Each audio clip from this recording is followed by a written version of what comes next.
will give us that pressure. I think there's already evidence that China and America are in a race for Mars. Right? Now, a space race is a big deal. And how big is it a big deal? The Americans went from being caught with their pants down, and Sputnik went up, to within 12 years putting people on the moon. Right? It's hard for us to appreciate what that must have been like. We've never lived through a space race. Right? We don't know what that's like. But let's look again at the moon. You've got to launch a vessel into Earth orbit, right, without it blowing up. It then has to enter in a transfer orbit to get to the moon. It then has to get to the moon, right? Then it will detach into two parts. One will remain up and not crash. The other will come down to the moon and not crash, right? It will land. People will get out and hang out and do their stuff. Plant a flag, touch some rocks, do some experiments. They'll then get back into the structure of this planet. Part of that will take off and escape the moon's gravity. It will then rendezvous with the piece that is still going around the moon. They will enter a transfer orbit back to Earth. Then they're going to try and land on Earth with people, alive. This is incredible stuff. And they built up in 12 years. 12 years from, oh my God, what just happened, to we did it. It's amazing, 12 years. I think we're going to need 12 years to get rendezvous machines ready. Because that's all the time we're going to have on this schedule. That's all the time we have, right? So, right now, I want some volunteers. I need a rocket scientist. Who wants to be a rocket scientist? As you volunteer? No, I need to get a puppy. Sabrine, Sabrine's going to everyone be a chief engineer, Sabrine? Yay! Yeah. You come this way, be easier. Pressure of engineering his aquaponics. Yes. Except that he like almost broke his arm. Will you stand over here so everyone can see you? Challenges of engineering. 2 years. It's very physically exerting. He's pulling wires out. No, it's This engineer. is your rocket. What's the name of the rocket? What's the name of the rock? What's in the box? Pomo 1. It's called Pomo 1. Antagonize the moderator. Let's see how that goes. You don't have a vote, so it's okay. Yeah. You're on time now. I'm sorry. In the computer because it's going to be a bit sketchy. I want you to use this very jury-rigged funnel and fill up the Pomo 1 with some propellant, which is going to be the actual propellant we'll use in the mission, water. Don't fuck it up. Just pour it in, yeah, careful. Yes, you're doing that. There's a liter of propellant there.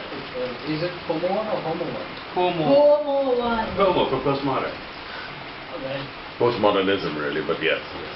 Because the father of postmodernism is sitting here and not Yes. doing that. Akash and the postmodernism that he has grown to love and represent. Stop cyberbullying, not gallery. Okay, and now the second liter of propellant. You can do it, 2 liters. Whole stretch.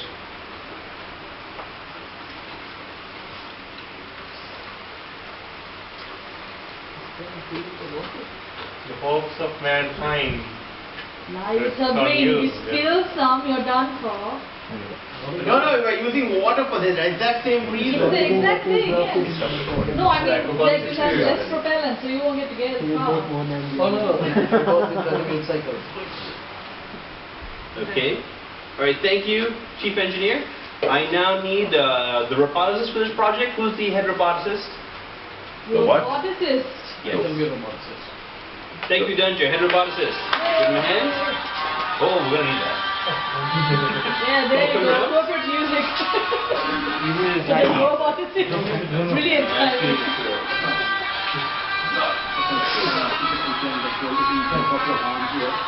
Okay. Oops. Alright.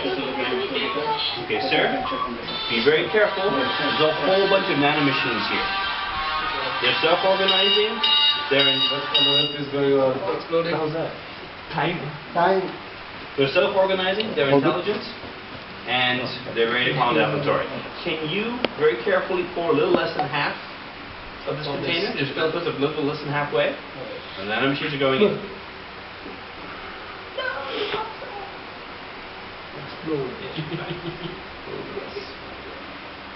Okay. So it's about 100. Are you going to pour this in? I'll prepare the next. Give him the funnel. Oh, sorry. I told this in yes. There we go. Sorry. Yeah.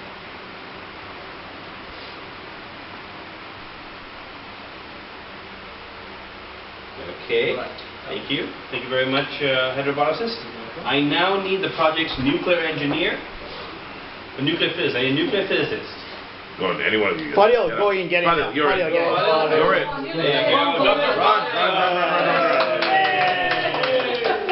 Well, you come round. These enthusiastic nuclear engineers. It will explode. Yeah. It will explode and it's going to die. I need you to fill this cup a little less than halfway with antimatter. Be very careful. If you drop some, it'll destroy Sri Lanka. Ooh, What- no pressure. Half of this. Dip it in, dip it a little. Yeah, half of that. That's not. What is that? Antimatter. It's antimatter in the bottom. Antimatter. Auntie Remember, who? we have 2 liters of propellant in the POMO 1. Auntie We who? have 100 grams of nanomachine of micro machines, and now we have 35 grams of antimatter. Hey, good I've lost the lid. Is there a lid over there? Can I get a little quick? No? Are we alive? There, yeah. Okay. Oh, good job. Right. Yeah, I think we need to open from the base. Okay. All right, everyone. The rocket is now live, and I'll present this to the moderator to pass around. This is the POMO 1. That's how much the probe mission will weigh. It's exactly how much it'll weigh. as well. Yeah, exactly. It costs Cheapest 35 grams of antimatter, 100 grams of nanomachines. Yes. Only 1 gram or 1 machine to survive a trip. Right? And 2 liters of propellant, which will be water. Okay, one. Okay. And And it will probably be smaller than, oh, if they use water, it can't be smaller than that. Right? But they want to keep it small because it'll cut down on weight. No, that's right. How many people? How many people? There are not many people in that. No, this is the POMO 1. This is It the is actual 2 size. liters of fuel, propellant, sorry, 100 grams of antimatter, so it's 100 grams of nanomachines or micro machines, and 35 grams of antimatter. This is the scale. The This is ship. the actual scale. This is the actual So ship. that's the hand You back. could lose it. So that, Yeah? that's Someone the say, hand back. where's the ship? I don't know, it's in Chuck's car. Right? That's going to happen. So Right? that's to the hand back. That is to there and to drop. That's an orbiting mission. Right? It could be a lot less. It could be a lot less if it was just going one way. Right? So, and that's why I've shown a picture over here. This is a spider mite crawling over a micro machine parts. Right? It's taunting us because it's exactly where we want to send. If we could reprogram them to something useful, that's all we do, send spider mites. Right? Or tardigrades, even better, because they can survive anything. Tardigrades are these bizarre microorganisms that can survive all kinds of harsh conditions. They can survive radiation. You can like freeze them for 10 years and they go right back to being active in water. They're amazing creatures. And people wonder how things like that could have evolved because some strange conditions 24. Anyway, so here, so what this mission would be is exactly what I just talked about. The point of this mission is to get the probe there. We're skipping the flyby because it's a waste of time. It's a waste of antimatter, which is even worse, right? So this, the POMO 1, will get to Alpha Centauri, and it's not going to move. It's going to move at 1/5 the speed of light, right? If you go faster than the speed of light, for the 1/5 the speed of light, collisions with interstellar hydrogen become a problem. You may damage or destroy your ship, right? So it's going as fast as it can without collisions with interstellar hydrogen being a danger to this vessel, right? So it should take about 21.5 years. Add a few more years for us to hear back that they arrived and they set up shop. And that's what they do. They will set up shop, right? They're going to survey the system. They're going to make probes. They're going to make landers. They're going to make telescopes. They're going to make a big antenna and send word back that they got there, right? They may even ask if they can start looking at proximity particles. Why not, right? And we're definitely going to ask them, and this will be part of their programming, to go find some asteroids that are high in uranium or thorium, because they're going to start prospecting it, and they're going to start building a factory and shredding uranium. They're going to make the fuel for the return leg, right? Yeah, and we'll know in 25 and just about 26 years we're going to know that they got there. Right? If they get there, we can assume they're going to. That's the heart of it, right? Everything else, setting up, an active robotic colony, is going to be a piece of cake if we can get them there. That's the big challenge, I think. Then we get to the manned mission, leaving in 2057 after confirmation they have arrived safely, right? We're looking at a vessel, I picked 70 tons, because that's about the same mass of a shuttle orbiter. I think people could be comfortable with something that big, you know? That would require 6.1 tons, 6 tons and 100 kilos of antimatter, and 1,400 tons of propellant, of water. Right? Let's say we send 5 to 7 people, you know, more people, more prestige, more things you can do. One guy can be a surgeon, stuff like that. Right? And this would not travel at the fifth speed of light, because we're not going to take the chance of people. If you get a probe there and travel a robot colony, that's really cool. If you send people there and all you do is send a bunch of coffins, that is a national tragedy. You will humiliate yourself. Especially the Chinese walk in a year later, and they were safer and they did it. Right? So the urge here will be to try and rush. Let's not rush. Let's send it at a tenth the speed of light. You know, 30 million meters a second. That's fine. And they'll get there by 2100. When they get there, while they've gone the way there, while they're on this 43-year mission to get to Alpha Centauri, the on new mission, they're not sitting around. They're upgrading. We're sending them information on what to do next, how to develop new architecture, new systems. If they have AI, they may be developing their own new systems. They may be sending us technology they figured out. Hey, we sequenced this thing we found in the wild. Try it. It's a cool gene. It'll solve the corn problem. Right? They'll start doing things like that, right? And they'll build a fuel factory. When the humans get there, they're going to find a whole bunch of antimatter waiting for them for the ride back, right? And the technology we talked about earlier, cryopreservation, we still have to develop that. Right? And I have no idea how we're going to do that. Hopefully we'll use proteins we've seen in frogs that can freeze themselves and thaw back out. But a lot of it is just scaling, right?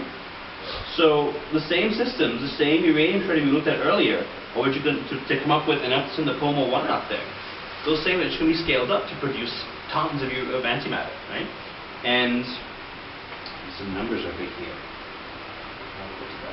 So it can be done, right? Proof of concept design. If that thing flies, then anything will fly. Okay?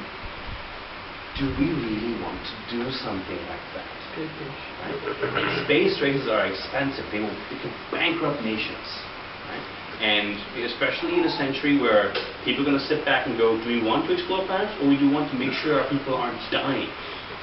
You know, of like climate change issues, starvation, war, plague, all these horrible things that we haven't really had to deal with because our world's been so benign, are going to be real issues. And that's going to be it's a hard question now to say, spend this much money on space exploration. It's a hard thing to do now, right? What about when you have apocalyptic level problems hitting all over and everyone's hit? It's going to be a tough century for science because people are going to go, well, why should we spend on that? Let's build a refugee camp, right? So here are some reasons I think, well, here are some benefits we're going to get out of this, right? And the bankruptcy argument is a tough one, but I think there's some real dividends here we can look at, right? Now, first off, antimatter. If we can produce antimatter in quantity, it will not mean cheap space access. It definitely will not mean cheap space access, but it will mean improved space access, right?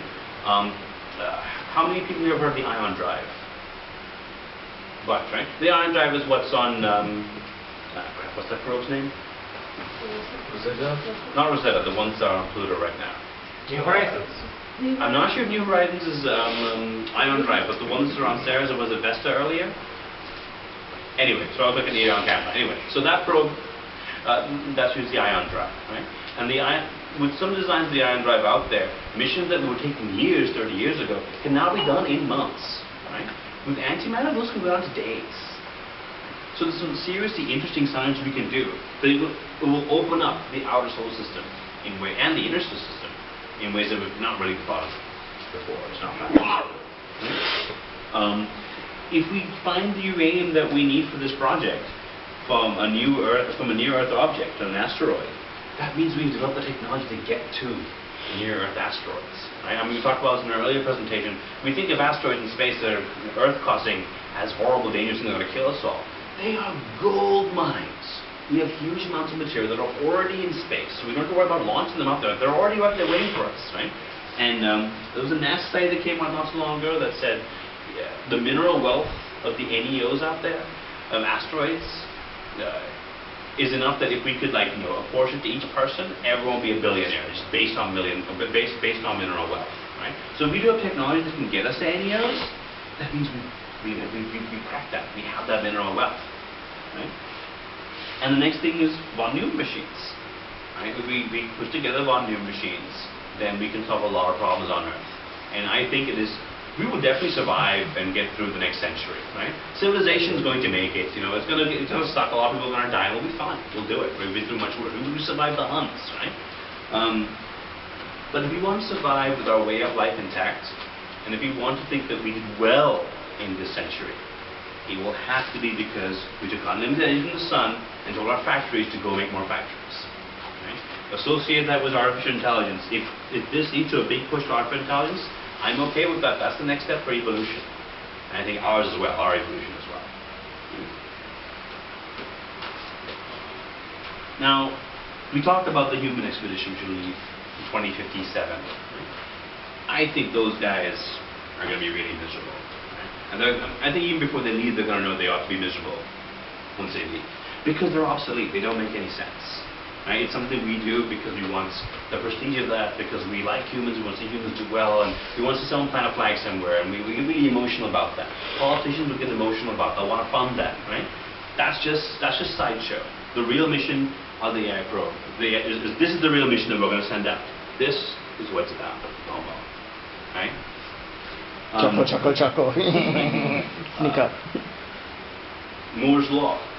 The intelligent computers we send, we're pretty smart at that point once the thing leaves, right? While these people are traveling 2057 onwards, they're still getting smarter. They're still getting upgrades. What if they're smarter than the humans when humans get there? What if they're magnitude smarter than humans when they get there? What are the humans going to do? Like, help them prep lab experiments for them? Because what's the point of them at that point? You know? Also, Michio Kaku talks about this in Science of the Mind. He talks about how, and it's an interesting book because he talks to scientists who have done actual proof of concept technology, where they've done things like, you know, one person will think a thought, they'll send it over to the internet, someone else, and that guy's hand will move. You know, things like that, right? The proof of concept is there. It's only a matter of time before we learn to copy the engram of a person's mind, their patterns and behaviors, and copy that and send it over and run it somewhere else. So we can model people. Right? So we may find that before the crew even get there, we've already faxed over engrams for more trained, more capable people. What happens when you land there and find that there are a bunch of machines that are running models of people who trained for the mission longer than you have? And there's one for every problem. Are you really a mission commander now? No. And then if it's about colonies, it's the same principle. If we want to colonize, we'll just send embryos, right? And the machines can take care of them when they get there. And if we can have faxed engrams of people, children will be raised by people who are actually people for all intents and purposes. So they'll be better adjusted than if they're raised by robots, which is a bad idea. Right? And the next thing is, it's a criminal waste to send those people and those astronauts. It would be a terrible waste to waste that much antimatter. Because I did a little bit of math, and for the 6 tons, 100 kilograms of antimatter, you could do 175,000 Pomo 1s. Right? So if one mission in 175 succeeds, right? By 2057, we've sent off robot colonies to 1,000 stars, assuming a catastrophic failure rate. Catastrophic failure, 1,000 stars can come with that much antimatter. Right? And they'll be making more themselves. We tell the factory to make more of themselves. Right? And what that means is that, you know, and that would happen 42, if we keep the same timetable, be 42 years from now. Now I'll be 78. You do the math, see how old you're going to be when we send out 175,000 Pomo 1s. Our children wouldn't be able to do much with that, but our children's children would probably be able to fax themselves to these stars. And our great-grandchildren will learn about Earth in classes and go, why are we learning about Earth? Who cares? We're here. Those are the possibilities. So yeah. And if these poor astronauts if we do actually send these poor astronauts to Alpha Centauri, they have no reason to come back. Because if they come back with the same technology, they'll arrive at 2153. It's almost 100 years later. How are they going to fit in? It's not only because of a different culture, we'll be a different species by then. And the singularity is not going to wait. You know, the two things we have to deal with this century that don't care what people have to say in our own pace. One is climate change. The other is singularity. Neither are waiting for us. That's my presentation. These are Russians. They're... Because they won. Okay. All right. I'll take questions. Question one. What is the current level of research on Antimatter. volume machines? Right now the big step is... From the programming perspective, Yeah. a massive amount of effort. Mhm. And like purely from a data and like engineering perspective, that's like... No, that's the Manhattan Get out of the Project, shot. It's a lot of work. So how much of this What's up? has been done? Infancy. Just We on know the- quotient just on the principle. speaker. Life annoys us and shows us how easy and cheap it can be. Just on the speaker. Done. We are developing parts for MES, micro-mechanical systems. We're working on things that are self-organized. We're trying to literally just talk about wet nano and dry Sorry, nano. that's about. It's early stages. And I'd say it's early stages. I mean, we've got a lot further in the past 10 years than we had before, but I would say if we weren't racing for it, give it another 20 years. Would it not make more sense to rather... Sorry. Only on the presenter. Would it not make more sense to encode a human being and have that mind manipulate the machine rather than developing and... Yeah, it could. But your problem then becomes, what are you sending? Because a great way that you can reduce costs is to make your payload smaller. Yes. If your payload can grow itself. This is an encoded human mind. Because at some point, for this to grow itself, you will have to encode some massive instructions. Because otherwise you will just find this homogeneous bacteria-like plague of machines covering the land, doing nothing higher here, so to speak. Well, it depends. So if you encode the data in DNA, data in DNA, right? So there'll be no precedent. Precedent is there to encode a lot of data in a small area. Just put it on. Just hang on to it. Just hang on to it. No, just hang on to it. Agents, right? And let's say, for example, a bird and eagle, they basically can form a Gestalt intelligence. If you Gestalt intelligence, if you have the data for what they need to read, you can wait till they grow from 100 grams to 200, or whatever, some range worth of grams.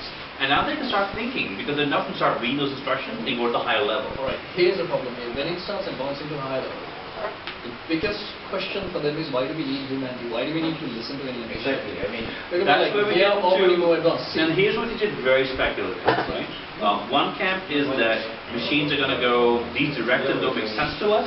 They're like damaged nodes, basically, so it's just network around them and do what makes the most sense to us. That's one line of reasoning. Marvin Minsky talked about that, and he was head consultant for Terminator, right? That's real science, right? Another school of thought is there is no reason to feel that they compete with us because they don't compete with us. It's like bacteria, humans, and ants. We don't make the wars. If we did, everyone would lose. The third way of looking at it is if we raise them in our culture, and they're exposed to our ideas, and probably their intelligence will be based on our intelligence because that's the only system we know that works in a way that we would want to work with, Pretty much. then they're going to go, why